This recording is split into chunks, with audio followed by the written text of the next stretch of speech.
Good evening, everyone. Joan has the night off. Minneapolis police say Saeed Igal came to the United States to escape the violence and unrest of his home country, Somalia. Last night, the 48-year-old was discovered slumped over the wheel of his cab, suffering from a single gunshot wound to the head. Now, cab drivers are wondering who's next, and as KARE 11's Rhonda Kinchlow reports, they aren't the only ones concerned for their safety. When I heard the knock, I got up out of bed and I seen these red lights. So I rushed to the front door here and peeked through the glass to see who it was, and I see it was a policeman that opened the door up. Chester Whaley soon learned the vacant cab in front of his home was part of a crime scene. The driver had been fatally shot, a gunshot wound to the head. He says, "Did you hear a shot?" And I says, "No, I didn't hear a shot." And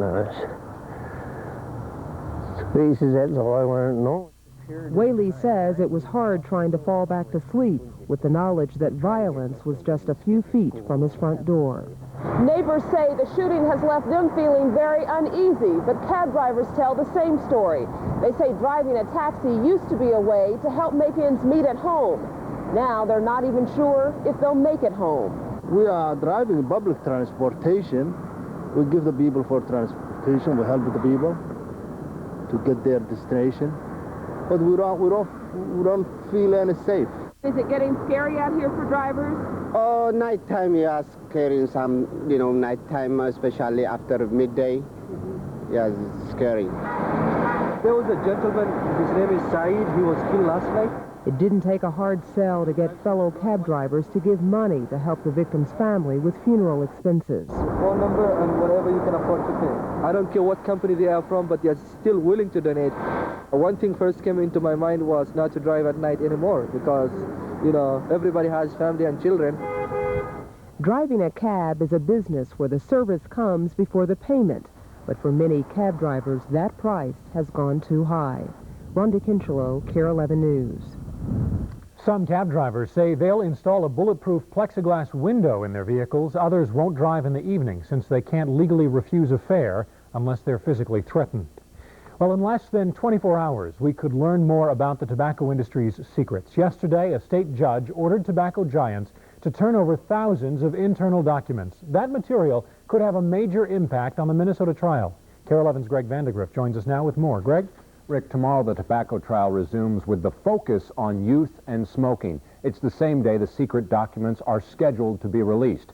Documents we already know point to a possible link between the industry and the nation's youth.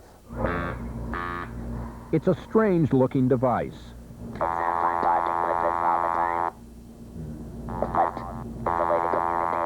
The only way Linda Torgerson can talk. At 45, her voice imprisoned by a childhood mistake. I think it was the thing to do. All my friends smoked. My parents smoked. At age 11, Torgerson started lighting up. 30 years later, throat cancer, and doctors blame Smoking. These documents are the beginning of the tobacco industry's worst nightmare. This weekend, the Minnesota Attorney General announced victory in a long fight. The tobacco trial judge's ruling releasing 39,000 secret industry documents. That ruling cites Brown and Williamson tobacco studies of the starting behavior of children as young as 5 years old, 16 and 17-year-olds too. The Attorney General hopes the tobacco documents lead to national policy protecting kids from cigarettes and perhaps more evidence in court. I think that we just have to wait and see now what these documents will reveal. But I can tell you, if someone is spending that kind of money and working that hard for you and I not to see it, something's got to be there. Well, it just made me sick that this went on. Troubling to a former childhood smoker, but Linda Torgerson isn't just sitting around. She often talks to today's 11-year-olds. I say stuff happens. Just don't even start. It's not cool. It's stupid. There isn't anything good about it. Torgerson hopes any financial awards in the tobacco trial will go towards educating kids against smoking. Meanwhile, the state had expected to rest the end of this week with the judge's order. That's not so certain now. But, Rick, remember, tobacco lawyers plan to challenge the judge's order. All right, Greg, thank you. Minnesota taxpayers can relax a little. The IRS is now offering extended walk-in service to try to deal with the confusion between the property tax rebate and the refund. Thousands of taxpayers are getting their state returns sent back because they're sending in the wrong forms. Today, the Minnesota Department of Revenue tried to clear up the mix-up. The rebate is the one-time tax return for all homeowners and renters. If you think you've sent in the wrong form, the IRS has some advice. Just wait. If you realize that you've made a mistake, just wait. We will contact you and ask for the information that may be missing. The Department of Revenue says the confusion is so bad, the wait for returns is now 3 to 4 months. If you need help, the IRS walk-in service will be available every Saturday until April 11th from 9 a.m. to 3 p.m. at the St. Paul office. A 26-year-old man remains in fair condition tonight after being pinned between two railroad cars. The man was trying to uncouple the cars to get the Zephyr back on the tracks. The historic train derailed yesterday in Stillwater. The cause is not known. Zephyr reservations have been canceled through tomorrow. A house fire in Winona took the life of a 72-year-old multiple sclerosis patient today. Authorities say Harriet Mishark's motorized cart got stuck in a doorway, preventing her escape.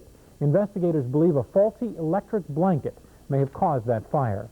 Another house fire, this one in Stillwater, killed 3 family pets. The home's living room sustained extensive damage. Washington County fire investigators aren't sure how it started.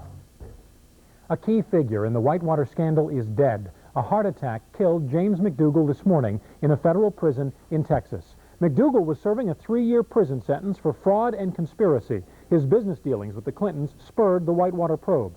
He'd been a key witness for prosecutors, including Kenneth Starr, who reacted to the news of his death. He was a complete and honorable gentleman, so it's a sad day. Despite a rift in McDougal's friendship with President Clinton, the president said he was saddened to hear this news. Tonight, a heavily armed Vietnam veteran is holding Waco police at bay. Authorities at a Veterans Administration building are hoping a robotic device will be able to retrieve the explosives inside. Hundreds of people were forced to evacuate a 6-block area. The veteran is allegedly demanding $1 million for the Save Our Soldiers Fund. Motorists in Nebraska, Kansas, and Iowa are being told to get off the roads. A blizzard dumped heavy snow across the better part of those states. Hundreds of cars have been abandoned, making it difficult to plow. And more mudslides in Malibu, California. A wall of mud slid down the canyon this morning, right onto the Pacific Coast Highway. The force of the mud was so strong it pushed a bulldozer off the road and partly buried it. Well, many of you have seen those Taco Bell commercials with that Chihuahua dog speaking Spanish. Well, a Hispanic civil rights group is taking offense to that ad, saying it's very demeaning. The president of the League of United Latin American Citizens is comparing the commercial to a hate crime. The group is asking the fast food chain to stop showing the spot featuring the dog saying, "I want Taco Bell," in Spanish. Taco Bell says the commercial is not demeaning and portrays a quasi-Mexican heritage that is cool and hip. Time for us to take a short break. Later, after the weather, the first African-American to break the color barrier on the ice visits the Twin Cities. But first, in the extra. Home may be where the heart is, but it could also be the source of our troubles. People will come to me, and usually they'll say things like, ever since I moved